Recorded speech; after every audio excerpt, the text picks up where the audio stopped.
حبوا. معاكم أخوكم عبد الله على اليوتيوب.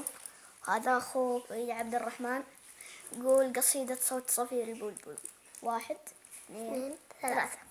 صوت صفير البلبل هيج قلب الثمل، الماء والزهر مع لحظ ورد المقال، وأنت يا سيد لي وسيدي ومولدي، فكم تيمني غزيل عقيقلي، قطفته من وجنة من لثم ورد الخجل، فقال لا لا لا لا لا فقد غدا مهرولي، والخوذ مال الطرب من فعل هذا الرجل، فولولت وولولت ولي ولي ويل، فقلت لا تولولي وبين اللؤلؤ لي، قالت له حين كان انهض وجد بالمقلي، وفتية سقونني قهوة كالعسل لي، شممتها بي أنا أزكى من القرنفل، في وسط بستان حلي بالزهر والسرور، والعود دندن لي، والطبل طبطب طبل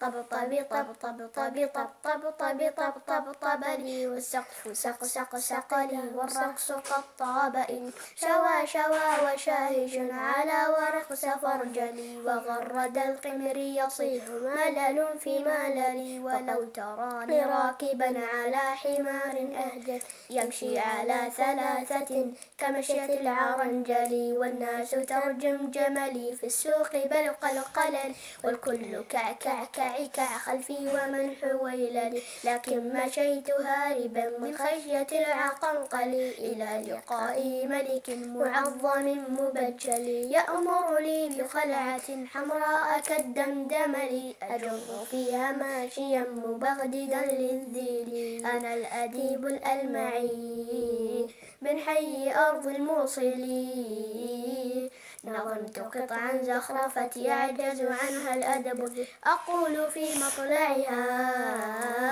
صوت صفير البلبل، صوت صفير البلبل. ترى هذه مو عنا احنا، ترى هذه عن الأصمعي ترى. إلى لقاء آخر.